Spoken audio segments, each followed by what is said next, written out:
And eventually it would have been like bees buzzing around a flower. Eventually that flower is getting pollinated. Someone would kiss Joe. Doesn't have to say anything. Dear Shandy. Welcome back to Dear Shandy, listeners. Hello, Andy. Hello. Was that your first beginning to end episode of Paradise? It was. It was. And I see that it's a guilty pleasure, obviously. Yeah, you see the appeal. Yeah, but it was very heavy on guilt and extremely light on pleasure. Okay. I know what you mean. I do feel like Paradise for me takes a while for me to like get into the pleasure part because in the beginning it can often just feel so like such an onslaught of trashiness that I'm kind of just distracted by all that. That's a good title, Onslaught of Trashiness. That should be the byline of Bachelor in Paradise. I'm not really sure what our recaps for this season and this spin-off are going to look like, I think it's going to be a learning process. It is, yeah. So bear with us, Shandies, as we recap this for the first time. Recrap. As we recap the onslaught of trashiness. Nicely done. Shall we begin? Mm-hmm.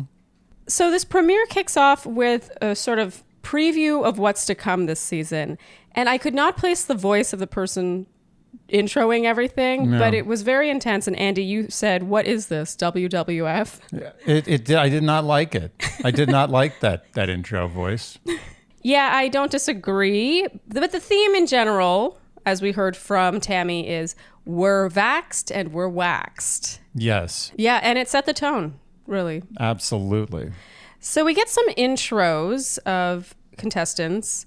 To be honest, some people I had a hard... It's amazing how quickly you forget contestants, especially people from like Peter's season. Yeah, especially when you haven't seen those seasons. You forget them just... Yeah, you really were sort of in the dark for a lot of this. You didn't know who anyone was. First up, we had Serena. She was on the beach with a Canadian flag. I liked Serena. Yeah, I mean, okay. You're not going to hear a lot more of that.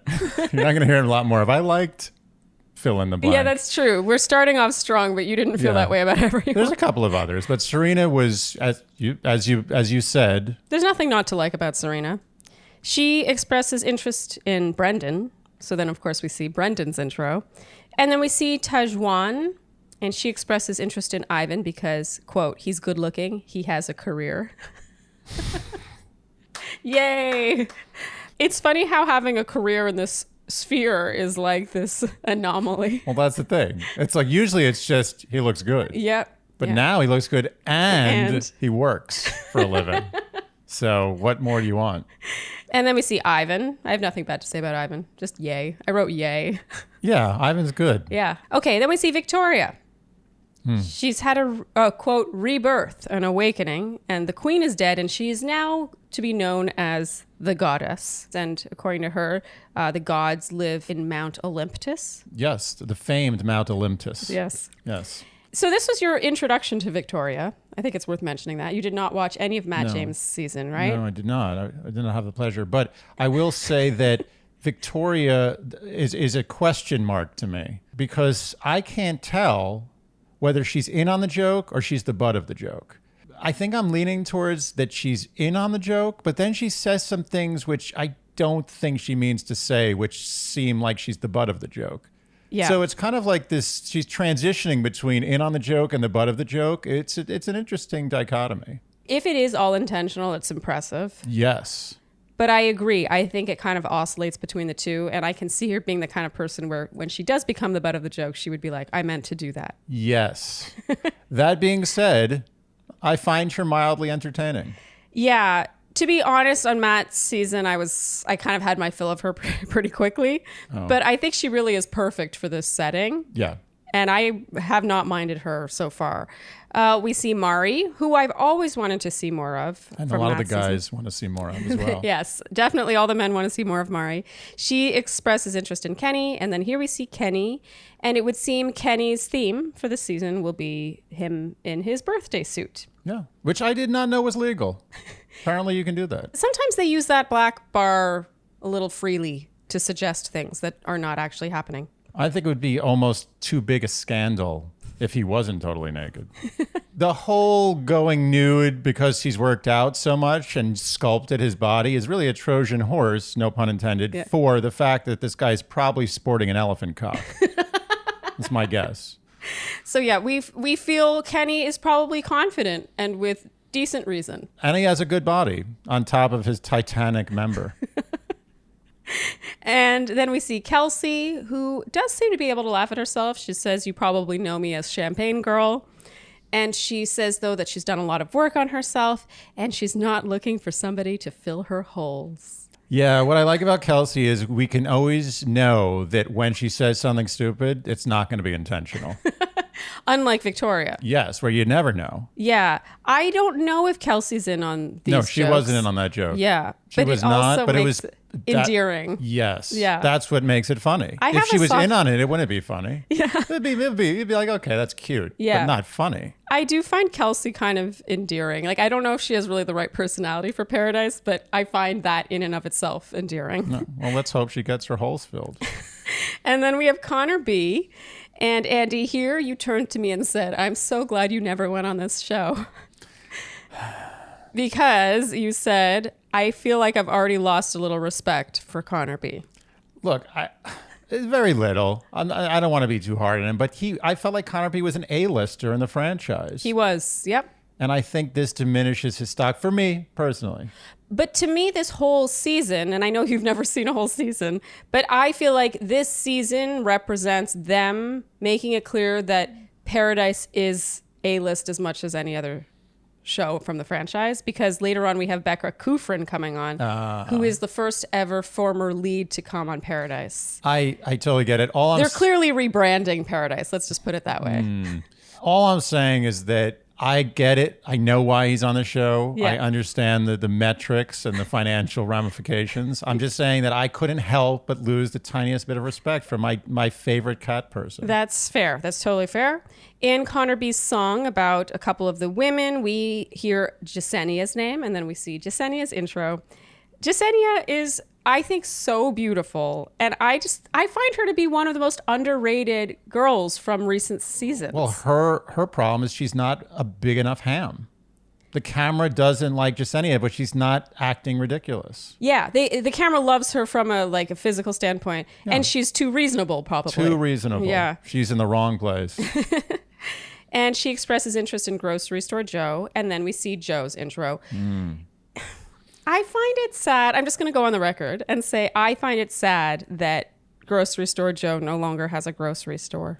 Yeah, what happened to the grocery store? Well, I Is he imagine- now just Instagram? I feel like now he's like podcast host / famous Bachelor person. What's going to run America one day? Like who's going to run America? I often think about this with all the YouTubers and influencers, and TikTokers. Every time I speak to anyone under the age of 35, they're in a virtual business. Yeah. They're not making anything. They're like on top of something that's virtual, and they're on top of the thing that's on top of the virtual thing. There's like layers of not making anything. They're creating content, but there's no or they're even real managing creators of content, or managing the management of content creation, or managing the management of advertising for content creation. I know what you mean. For me, he's Grocery Store Joe, and there was something so wholesome about that. And now to know that he's no longer Grocery Store Joe, but he still goes by it, I felt a little like... Now he's Instagram Joe. He's TikTok Joe. Actually sounds pretty good too. If you are TikTok Joe, that's a pretty big deal. Because there's only one TikTok Joe. Is there? This Joe's the Joe is always the name you put after the thing. You're like Pizza true. Joe, That's true. Contractor Joe.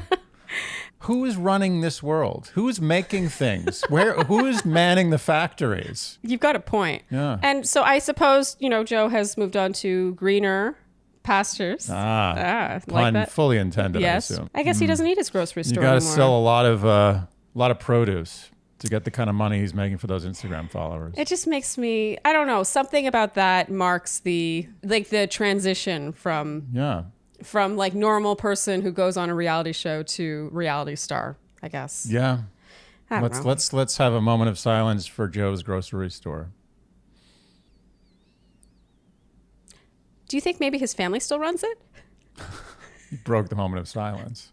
I think that was enough silence. You're right. That was just, it didn't deserve more. That didn't deserve an Andrew S. No, level moment of you're silence. Right, yeah. So do I still think it operates? But I hope so. I hope so as well. So now we see David Spade, who doesn't give a fuck.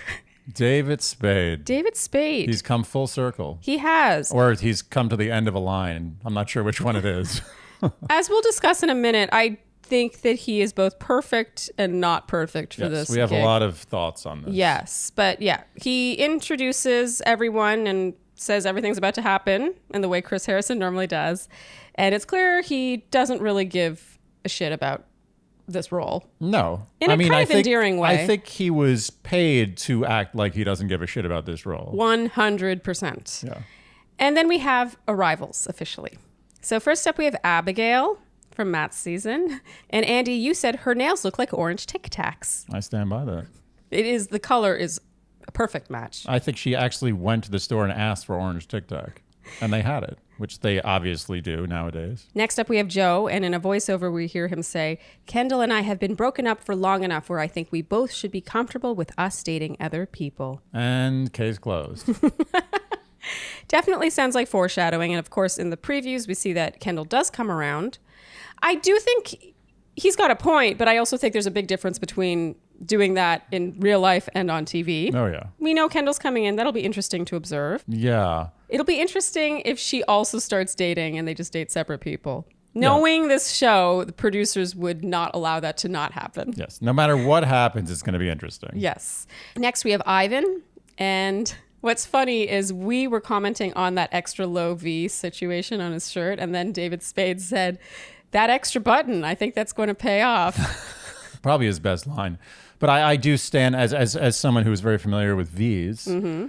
I stand by that in the tropics, you cannot go deep enough. You're allowed to go as deep as you want. No rule about depth in the tropics. Fair. So bless you. No judgment, Ivan. Ivan, just go as deep as you want. Next, we have Serena P. And of course, the two guys there so far are smitten with her, and we're not surprised. Yeah. She's such a natural beauty. She'd be the one I would go for. I'm not surprised by that. Yeah. I'm trying to think of who I would go for. Out of this selection of guys, I would go for Ivan. Huh. Not Grocery Joe, huh? Nah. Just assume it's physical. You're just going purely physical. You're not going for a relationship at all. But I know you have an issue separating. You're very I can't very, separate personality. Cerebral. Yeah, and my issue with Grocery Store Joe is I like a guy to have a little more game than he has. You're saying that Grocery Store Joe doesn't have game? He really Heavens. doesn't. His game is literally his lack of game. Yes. Well, we'll get into that later. Yes, we will. But the point is that you would choose I would go for Ivan, and you would go Ivan. for Serena P. We'll see how that changes as the cast changes. Mm-hmm. Maybe we should do that each week on Paradise. Say who we would go for. Is that weird? We're like married and talking about that. I think it's totally not weird in a weird way, but I think that we should make in every episode who we would go for. And it's possible that we may go for the same person through the end, in which case we basically are engaged to that person at the end. No? That'll make things very interesting. Yeah, then it'll get interesting, right? Next up, we have Kelsey. And she brings a bottle of champagne, which David Spade struggles to open. Mm-hmm. We have Brendan. Scintillating television. Scintillating. We have Brendan. I have to imagine Brendan is even more gorgeous in person because all these extremely attractive people could not stop talking about how attractive Brendan was. Oh, yeah. I could see that. People have said that about you. What do you mean? People have said that, when they meet you in person, they're always like, wow, you're much prettier than you were on TV. Yeah, that's not that you weren't pretty on TV. Thanks, husband. Sure. No, but it's true. I have gotten, I think people just look different in person. People do say that, which is flattering, but they also say I'm much shorter. One time someone asked for a photo with me at a restaurant and I was seated. Yeah. And then when I stood up for the photo, she said, holy shit, you're so fucking short. Are you? That's a quote? Quote. And you still gave them the photo? I thought twice about it, honestly. What the hell? Like, you know what? That's the thing about reality TV stars. There's too much access to them. Too much, like, do you think familiarity. You think if Tom Cruise was at a restaurant and someone came up to him, Tom Cruise is like 5'6", you know, or 5'7". Yeah. So if someone came up to him and then he stood up, he's like, "Oh my God, you're so fucking short." Like, would he tolerate that? Would anyone say that to Tom Cruise? But they can say that to you. This happened to me at the Penrose. I'll never forget it. Because some people will be like, "Oh, you're a lot shorter than I expected," or whatever. But she was like, "You're so fucking short." I was like, that is unbelievable. Well, she was probably drunk. I'll give her the benefit. Yeah, if she was at the Penrose, she was drunk. Yeah. We interrupt this program to bring you an important message, a repeated message here at Dear Shandy. Yeah, we've discussed this a few times. Yeah, I think we have shown quite a bit of concern about your rear end. And I don't think there's enough concern out there. No, there isn't. I don't think we can stress it enough. There is a problem. And that problem is toilet paper. Yes. Why do we use toilet paper? To clean the dirtiest part of our body at the dirtiest time. It's incredibly archaic, truly, to use toilet paper. A paper product. I mean, let's not get too graphic, but it really doesn't clean the area. No, paper is not what's needed. No. What's needed is water. Yep. The thing we use to clean all sorts of stuff. Dishes, hands, bodies, hair. Yep. And Hello Tushy gives you this luxury of cleanliness. Yes. The Hello Tushy bidet is a bidet that you affix to your existing toilet. So you do not need to buy a new toilet to have a toilet that will spray your rear end, about which we are so concerned. We are. And we think bidets are underrated. They get a weirdly bad rap in this country. Don't understand why. I think people are just very sensitive in this country about what happens down there. Yeah, they get shy. And in their shyness, they make it worse. Yes. And it is summer. It's the heart of swamp ass season. Yep. So defeat swamp ass. Go to hellotushy.com/shandy to get 10% off plus free shipping. And this is a special offer for our listeners at hellotushy.com/shandy for 10% off. That's hellotushy.com/shandy. And then we hear Joe talking about Brendan's evident swag. And we hear a voiceover, a Frankenbitten voiceover of him saying, "I just feel insecure." And then we start to see this subplot of Joe being kind of awkward and questioning being there. And he says in an ITM, "I've always wanted to feel like a Clooney, but unfortunately just can't pull it off." I like Joe. I'm going to say this. I like Joe as well. Yeah. But I prefer grocery store Joe to what I believe now is TikTok Joe. TikTok or whatever he's doing. But I think that it's a bit of an act. I think he's leaning into the awkward no game Joe thing because I refuse to believe that his game is this terrible or he's this insecure. You know, the game thing, I realize that he just might not have game and that unto itself could be his game, which works, evidently. Who are we to say it doesn't? Right. And just to be careful here, when we refer to the term game, that doesn't necessarily mean some way to dupe a girl into liking you. It's essentially charm. Yeah. Like how charming are you? It's charisma. Yeah, charisma. It's the opposite sex. Yeah, a little charisma. You know what I'm saying? Like a James Bond. Yeah. Yeah. And so for me, what I struggle with is when Joe's like, "Oh, I've always wanted to be a Clooney, but I'm not." It's like he has become one of Bachelor Nation's most beloved and sought after men or bachelors. After having gone home on night one from Becca Kufrin's season, he's clearly the proof is in the pudding. Yeah. He's done very well for himself with very little. So I just have a hard time believing that he doesn't have any awareness to his he knows what his moneymaker is. Yeah. He's playing up the good-looking buffoon role. Yeah, the guy that doesn't know how good-looking he is, even though I have a hard time believing by now that he does not know. He knows. Everybody knows. And I think we're on to him. That said, we like him. We like Grocery Store Joe. The moment I laid eyes on Grocery Store Joe, I said, I like this man. Yes, I've always been a huge fan of his. But to me, I like self-deprecation when it feels truly authentic. It's starting to feel like an act. I don't know about an act. That feels too harsh. But I just He may not be consciously doing it. It may just be like, this is what sells, and now it's part of his DNA. Yeah, it's almost like part of his bachelor shtick. Yeah. But we do like him. Oh, yeah. Joe fans, don't come at us. No, absolutely. We like Joe. Yeah. We like Joe. Back away okay. slowly It's from okay. any criticism of Joe. Joe's a good guy. Full disclaimer. Next up, we have Natasha, who I think is perfect for this show. Because That's the biggest insult ever. I really do mean it as a compliment in her case, because I think Natasha's smart, but she's also funny. And I feel like people often fall into one of those two camps. Like often you're kind of like a funny character person, or you're like a leading lady or man, and you kind of rise above being a character. Yeah. And I think she has the potential to be both, which is kind of cool. Yes, she's in a safe spot. I think it's very dangerous to be on Bachelor in Paradise if you're not smart. So next up we have Tammy. And I really like Tammy, for the record. I think she's very funny and quick. But she seems to think David Spade might be Dave Chappelle, which is... I mean, a common misunderstanding. You always get this. Always like, is that Dave Chappelle or is that David Spade? I'm not 100% sure. For my own sanity, I'm choosing to believe that she was making a joke. She was playing dumb. I'm going to take the other side of that. It's hard. As much as I don't want to. It wasn't funny enough No. to be a joke. I think we can rest easy knowing that this will be the one time in history that somebody on planet Earth will mistake David Spade for Dave Chappelle. I feel like it kind of shows like a generational difference. Well, but even then, Dave Chappelle is still totally active. The one thing I demand of my Bachelor in Paradise contestants is a very thorough knowledge of pop culture. Yep. And Dave Chappelle is at the center of that. He's an icon and continues to be an icon. Yes, we were Didn't he upset host by this. SNL's Big Return? He hosted a million big returns. He hosts everything. He's the biggest comedy name in the world. Yeah. And he's not white. It's really upsetting, this one.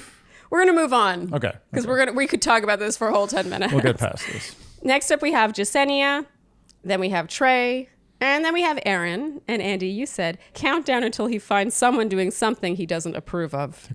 Talk, tick, talk. TikTok. And based on the previews, it seems the police, Katie's honesty police. The whole police department is there. The whole police department ends up being there.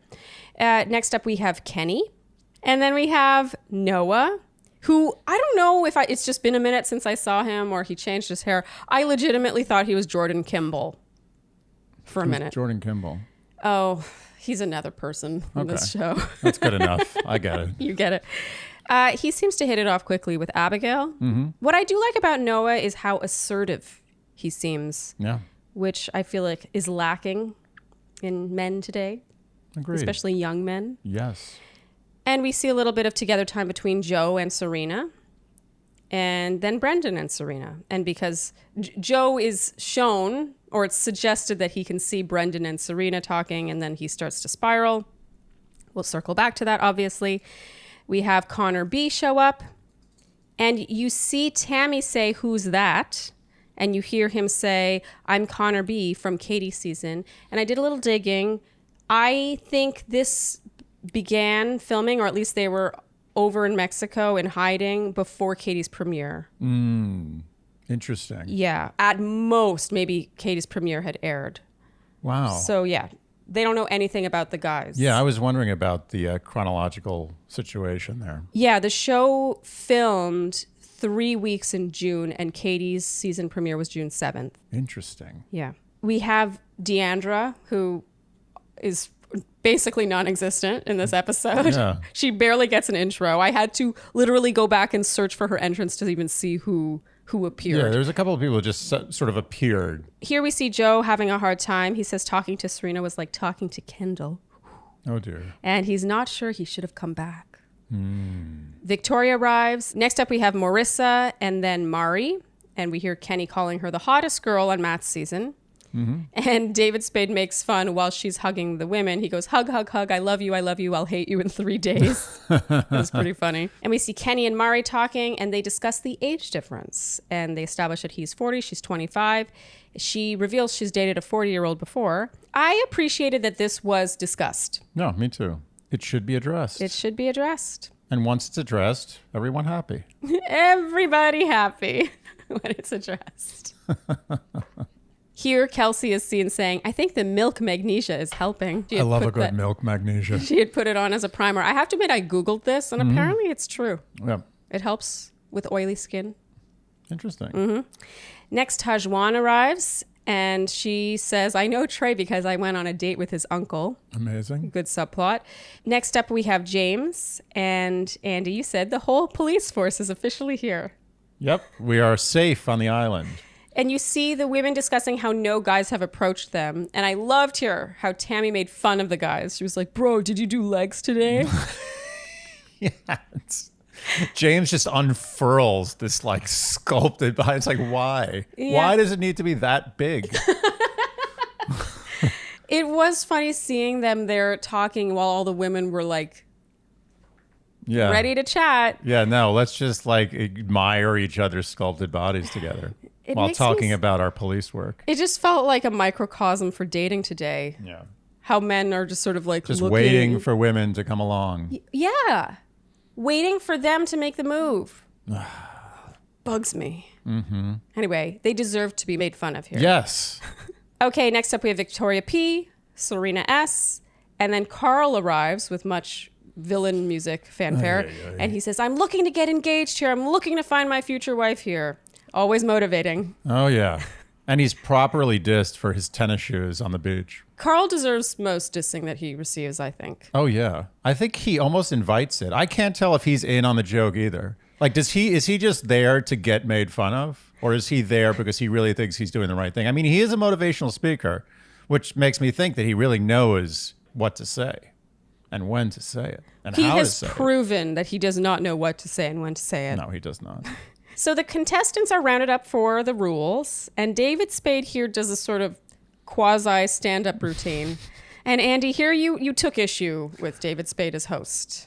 You said, do you want me to read to you? I didn't. Just to be clear, I didn't take issue with David Spade. No. I took issue with David Spade as host. Yes. And okay. do you want me to read what you said, or do you want to just say it all? I don't recall what I said, but I would like to be refreshed. You said you can't do funny on funny. You need a Chris Harrison figure to balance the funny. Yes. David Spade is just a boob. It's already a travesty of comedy. You can't joke a joke. It feels too loose, too unstructured. Yes. Do you stand by all I that? stand by every word. Whoever said that is right on point. Look, it's like they always say about comedy, you want to bend it and not break it. Mm-hmm. It's already broken. Yeah. There's a broken comedy here. Yeah. So you can't have a guy like David Spade doing this. You need someone who's going to be the keel. Yeah. Who's going to be the voice of reason, who's going to be the camp counselor, the event organizer. You have to have someone to center the show. Yep. Chris Harrison was perfect. Yeah. Barely funny. Mm-hmm. Understood the joke, but didn't add to it. Yeah. Kept organization, kept a central figure involved. Yep. Someone looking down upon the Yeah. playing field. God bless David Spade. Yes. Very funny man. Accomplished actor, director, comedian. He does not belong on BIP. BIP is already ridiculous. And we're not saying that only Chris Harrison could have done that. And actually, what happens is David Spade pulls Wells in to be that figure you're talking about. He literally, it's like he tapped out. Yeah. He's like, I cannot do this because it's too ridiculous. Yeah. So you, guy who's not that funny, come over here and do the thing that I should be doing the whole show. Yep. It's just, I'm sorry, doesn't work. I wrote, Wells has to share the rules. Why isn't he just the host then? Exactly. I agree with you. And we're not saying it has to be Chris Harrison. Chris Harrison-ish person. A Chris Harrison figure. I agree with you. And in this case, it's Wells. Yes. As it turns out to be the host. Yeah. He's been gunning for that position ever since he started in this franchise. Give him what he wants. So Wells announces that the men have roses this first week, which I think is typical at this point on the show. And then the genders part ways to go discuss with each other who they're into. And so the initial interest, it seems to be, is that Aaron is into Tammy, Brendan is into Natasha, and Trey is into Tajwan. Yeah. No, I don't think any big surprises there. No. And then it's the evening, and everyone is discussing each other and gauging interest and getting a lay of the land. And Andy, you said here, it seems like torture to be on this show. I mean, you can't, like, Like you can't eat in peace. You can't go to the bathroom in peace. You can't sleep. Like there's always things happening constantly. I have to admit the introvert in me would not do well here because you could see Joe is off on his own and everyone's like, what's wrong with Joe? I'm telling you, it's like you are in the petri dish all the time. Yep. Like on The Bachelor or Bachelorette, you can go into hiding. You can just peace out for a few hours. Kind of. You can go into your room, just shut the door. Can't you? No? Oh, you can't. I mean, at times you can. I just feel like it's all on, and you have to constantly be pushing Engaging. the plot. Like you can't just sit back for a day and not do anything. You have to be on it constantly. I know what you mean because this is really more of a game show. The other one, all you really need to be on for is your time with the lead. Right. Because that's what's deciding whether you stay or go. But with this, it's like you're constantly hustling to get in good favor, in good graces with someone from the opposite sex to get a rose. It sounds like hell. Well, that's what I'm saying. I would be stressed out just to stop for a meal. Because I'd be like, oh, now I'm eating. I'm wasting time. It's like a half hour while I should be pursuing this thing. And now some other guy has taken that thing and it's over. And I just had like a terrible meal, which I'm assuming the food's not great. I don't know. We should fact check that with Might actually our friends be good. who have been. It might be good food. But the point is that a meal in itself could literally sink you. It seems horrible to me. So then the date card arrives and it goes to Abigail and she chooses Noah. And I thought I would insert this because it was the first time I've ever really noticed this on this franchise. There was product placement for Heineken. Did you catch this? Oh, I didn't. Yeah, it was like during a voiceover of something else and you saw a lime being cut and you saw some Heineken. And I was like, wow. Oh, okay. I'm subliminally being told to buy Heineken. I mean, do you think that this show is too good for product placement? No, I guess I don't know what I was expecting. For some reason, maybe I've just never noticed it before and this was the first time. And maybe we shouldn't even discuss it because now we're advertising Heineken on behalf of the show. Heineken knew this would happen. They knew the ecosystem would talk about the fact that someone advertised Heineken by accident. But yeah, Heineken apparently has sponsored BIP. Drink Heineken. Refreshing. Low calorie. Is it low calorie? Delicious. Hops. Barley. What else do they do with Heineken? I don't know. German? Oh, no, it's actually Dutch. Huh? Amsterdam. Oh. Heineken. We now sponsor Heineken. And we don't sponsor Heineken. That's not true. Okay, now it's Joe. And once again, he's having a hard time. Voiceovers suggest that he is contemplating leaving. And we see Victoria talk about her 5-second rule where she tries to catch eyes with a guy and smile for 5 seconds. I like this. This was cute. It was cute, and it made me sad that it didn't work for her. It didn't work. That was kind of mean for them to highlight that. But it is what it is. Yeah, it kind of made her look more pathetic than I think she is because I think that as a woman, I think it is tough dating today. I respect a 5-second rule. Yeah, that should be obliged. They made it seem like she was stupid for doing this, No. but actually, how else do you do it today? That's the most a woman should ever do. 5 seconds is pushing it. I would say 2 seconds. And actually, you believe in the eye contact. Yes, that's where it's done. Mm-hmm. The eye contact is the initial eye contact is by far the most important thing about meeting someone of the opposite sex. For the first time in person. For the first time in person. Yeah. 100%. Yeah. We think Victoria did nothing wrong here and they made her look kind of like a fool, but that just made me sad because made me sad she had the too. right attitude. She didn't want to have to do the pursuing. She wanted to feel courted, as she had said. And all these guys are just sitting back and enjoying their week with roses. I cannot wait till next week. Yeah. Okay, so Abigail and Noah go on their date. And the date is basically them in a large room filled with piñatas. And just to the people, the handlers, the producers behind the scene who made this happen, that was a lot of piñatas. A lot. Yes. So we see you. Good job. So Noah says that he notices that she's so appreciative of small gestures like him pulling out her chair. And he says, but I feel like you should have that anyways. And she says, well, I don't go on many dates, so I'm not like comparison wise. And then he said, why? It's not bad either. I'm just curious. We were not following this conversation in the beginning. Then it starts to clarify. She says, I feel I get asked out a lot. I don't know. I just got comfortable being single. I move very slow. And he says, like physically? And she laughs a little too hard at this. Yeah. And says, no, I'm just saying like my ex and I, we were talking for 8 months before I made it official. And he says, it's going to be hard to move slow. And she says, is it? And he says, well, nonstop, we're going to be spending time together. And she says, well, just because you spend time together doesn't mean you have to, I don't know. I just found this conversation. I was like nothing was being said. Nothing was being said. And then he says, I think it's going to be hard for me personally. And she says, and you're uncomfortable with that? Like, what are they even talking about? Moving slowly or things moving slowly physically? It makes no sense. And I think what happened is that he tried to lighten the conversation, make it a little more sexy and playful. Yeah. And she was like, nuh-uh. Nuh-uh. And then he got all awkward and sort of shut down, and then things just kind of went off the rails a little bit. So she said, and you're not comfortable with that. And he said, I'm not uncomfortable. I'm just not sure what it's going to be like. And then she said, yeah, I feel like everyone's going to start coupling up, so there's going to be pressure all over the place. I think this was out of order. This conversation made no sense, because then she goes back to what she was saying before, which is, I have to be so sure with somebody before I even call them my boyfriend. That's what I mean by move slowly. I mean, it's so hard for me to get guys out of the friend zone. And he said, who puts who in the friend zone? Good question. And she said, I friend zone guys really easily. And he goes, And she says, I need to stop doing that. I like that she admitted that. Mm-hmm. I do think that is a mistake a lot of people make. Yeah. Both men and women. And she admitted that she needs to fix it.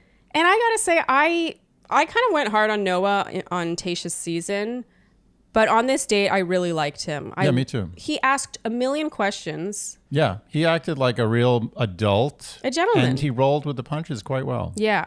So back at the resort, Connor B and Marissa, which is a rather unexpected pairing, I feel. I agree. They start making out. Seems to be going well. Trey and Tajwan, he kills a bug, which is his moment of chivalry with I'm her. not sure he killed the bug, because technically speaking, I don't believe you're allowed to kill any animal on television without having a disclaimer. So I think it was a fake killing of a bug. That's my personal belief. Do bugs count? Oh yeah, bugs are animals. You're not allowed to kill bugs. Like, you're not allowed to show a bug being killed on television without saying something. Well, they didn't show it. I'm actually not even sure you're allowed to do it with a disclaimer. I don't think you're allowed to do it, period. So I think this is the biggest scandal so far in Bachelor in Paradise. I do not believe Trey killed a bug. I mean, I don't know if bugs apply to that rule. I think they do. Well, we didn't see... Have you ever seen a bug physically killed on a TV show? The splattered remnants of a dead bug? Have you ever seen that? Now that you mention it, I can't remember a time, but it wasn't shown. It was just suggested. I mean, they bring in fake, animatronic fishes in movies. You're right. That's a good point. Yeah. Anyway, this was also kind of an unexpected pairing for me, but I'm really into it. I think they're kind of funny together. Yeah. In a cute way. Oh, yeah, I like it. And then we're back on Abigail and Noah's date. And Noah is heard saying, I feel like she is guarded and kind of withholding. I want to know what makes Abigail, Abigail. That's such classic Bachelor speak. So classic. Andy, I want to know what makes Andy, Andy. Don't you want to know what makes Sharleen, Sharleen? I do. I'm still trying to figure it out. Abigail here admits she's not an outwardly emotional person. She doesn't express how she's feeling, and she buries it all inside. Healthy Abigail. And he says during a toast, well, I feel like you have a heart of gold, and the fact that everyone was clapping for you as we went on this date speaks to you. And I don't think you hear that enough, and I think you deserve it. Anyway, he wins her over. Mm-hmm. They hit some piñatas and they make out a lot. I like how assertive Noah is. He feels kind of old school. Like, he really got himself out of the friend zone with her. And she was really into it. He did well. And then we hear Noah in a voiceover go, I think this was the first kiss in paradise. And then there's a montage of kisses. So Trey and Tajwan, Ivan and Jasenia are kissing. Mm-hmm. Aaron and Tammy, Connor B and Marissa, and Kenny and Mari. Mari and Tajwan both say they think they got the first kiss in paradise. Yeah, good production trick there. And then everything goes back to Joe. Joe is talking with Wells and he says, why am I here? I wrote, he seems wasted. Did he not seem wasted to you? Oh, yeah. He was good and tanked. He was good and tanked, right? Yeah. Like too tanked. I mean, can you be too tanked on Bachelor in Paradise? I mean, on the first night, I kind of feel like keep it together. I mean, okay. It's just like if there's going to be a place and a time. So Joe and Serena lay down on a daybed. And she asks what happened with Kendall, and he reveals that it became about distance and who was going to make a move. And I like that they touched on this because I do think it is a real life issue with relationships that doesn't get touched on enough on this show. They established their age difference, and she's 23, he's 35, and she makes fun of him for in 5 years turning 40. Ooh. Scary. The grave is soon. And then this is just rough. I mean, we had a hard time watching this just because his game is so bad. He has zero game. No, zero game is a compliment. He has negative game. It's reverse game. You're right. It's reverse game. It's gone into the underworld where now it's suddenly game because it's so bad. Well, it's like, I would say it's reverse psychology, but I'm not sure it's intentional. What he's doing shouldn't work unless you're incredibly good looking. Yeah, it's kind of like a get out of jail free card, isn't it? I almost feel like it works because he's so good looking. Like you would see a guy who, and look, let's be honest, Grocery Store Joe is good looking by any standard, I think. Yes. And I'm a man, I can say this. Yes. You agree, he's very good looking. Yes, I do. Classically. And if you are that good looking, you assume as a woman or a man that the guy's got some level of game. Some. Because he's used to like women being attracted to his looks, so he's confident. And that confidence shows itself in his ability to charm both men and women. Yeah. I would assume. Mm-hmm. So when you see a man that good looking, who has absolutely no game whatsoever, then it in itself makes you more attracted to him. Because you're like, wow, what a novelty. Yeah. Such a handsome man and absolutely no ability to charm a woman. Yeah. Which suggests that he doesn't know how handsome he is. Which Yes. I maintain there is no way he doesn't. It suggests an incredibly unlikely vulnerability Yeah. in a man that good looking. That's true. Interesting. You're right. Mm-hmm. I think you just got to the bottom of Joe's appeal. So Serena makes fun of his socket sandal combo. You know who has game is Serena P. Tremendous game. Serena P has ace flirty banter game. Plus. A+. She is so good. Oh, she's Her good. confidence oozes through. She's a master at flirting via teasing. Mm-hmm. Like, for example, she makes fun of how he was contemplating leaving or of his socket sandal combo. Mm-hmm. She's very masterful, advanced level. Do what Serena does. Do what Serena does. It's really impressive. He talks about how there's sand everywhere. The floors are going to be slippery wet. It's going to be muggy. And she says, you're really selling this place. You're convincing yourself to leave. And he says, no, I'm not leaving. I'm here. Well, I think, I don't know actually what I'm going to say. And then he goes in for a kiss. Well, what I like about this, what I don't like about this is, first of all, he didn't earn that kiss. No, he did by not. any stretch. He earned that kiss by being really handsome. Yeah, and famous. Basically, they ran out of things to say, and he was like, well, I'm going to kiss now. There was not 1 ounce of having earned that kiss. And I do sort of relate to that moment where, like, you meet someone new and, like, you're having a perfectly nice, normal conversation, but then you both realize that a kiss is in the next probably 30 to 60 seconds. Yeah. And the conversation becomes this, like your brain is no longer... Like you're in autopilot. Like your lizard brain is talking. Yeah. You don't know what it's saying. You're just nearing their mouth. Yeah, you're just like, how words are still coming out. Yeah, the words are coming out. It's a part of your brain that you're not in touch with, and all you're thinking about is, how am I going to maneuver this kiss? Yes. How is this going to happen? So they got to that point. Yeah. Joe did it a little less gracefully than Serena. Because first he goes for her nose and then readjusts and then kisses her. There is a charm in his awkwardness. There is. If Joe was half as good looking as he is, would he have gotten that kiss from what he did? Yeah, or as famous. Here's the thing. We cannot talk about this show and not talk about fame. Yeah. Because it is massive. Grocery Store Joe was an icon on this show before Serena ever even went on it. Yeah. And everyone has an idea of who has how many Instagram followers, who ranks where in the hierarchy. When Becca Kufrin comes in, there's going to be a big hoopla, like she's a bachelorette. Ooh, like she'll be a hot commodity. First of all, Becca Kufrin's lovely and beautiful and smart and all the things, but also she's a bachelorette. We cannot pretend that that's not going to add to her sheen. I agree. And Grocery Store Joe said, I want to be a Clooney, but I'm not. But in Serena's eyes, he is a Clooney within the context. Yes. And he could have literally done nothing and still gotten that kiss, I think. Nothing. He could have literally just sat there and been like, hey, what's up? Yeah. How you doing? You having a nice day? He could have just gone like... Yeah. He could have just he could have sat himself comfortably in one of those chairs and just all puckered. day and just closed his eyes. Just sat all day like... Yeah. And eventually it would have been like bees buzzing around a flower. Eventually that flower is getting pollinated. Someone would kiss Joe. Doesn't have to say anything. Just moist lips. Not even moist, dry lips. Could have had dry, sandy lips. Someone's going to eventually kiss him. And because he has a rose. Yes. He has a rose to give out. She has something to gain by rewarding him, even though he didn't deserve this kiss. Yes. This show. Oh, it's tremendous. Do you like it? Do you like this show so far?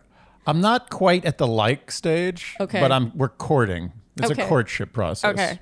You have disdain for it, but you're also It's not amused. disdain. Okay. It's a lack of enjoyment. But it's growing. I'm getting there. Okay, so the next day, Abigail was seen eating breakfast, and Andy, you said, it's actually weird watching people eat on this show. I mean, it's never see it. bizarre. Yeah. I've never seen it. It's true.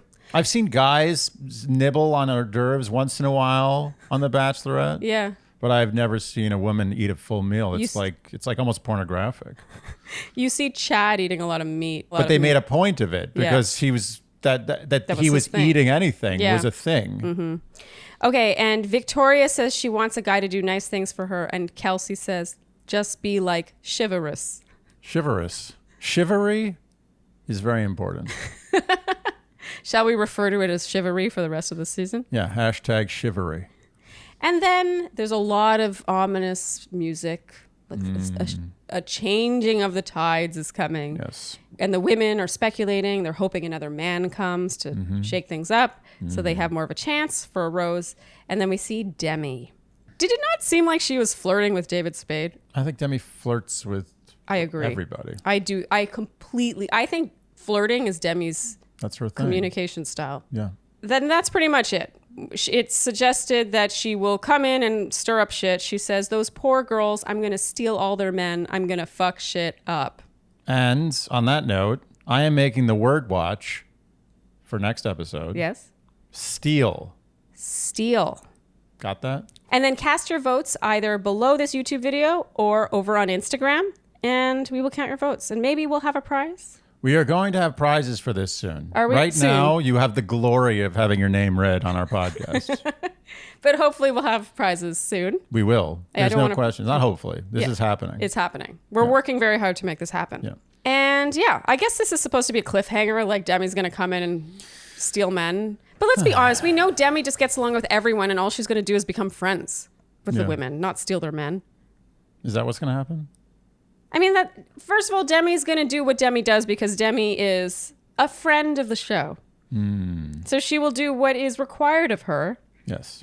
to make things interesting. That's not a good or bad thing. I don't mind Demi. Yeah. But let's not pretend that this is like some cliffhanger that we need to be concerned about. I'm actually concerned about the fact that they made this a cliffhanger.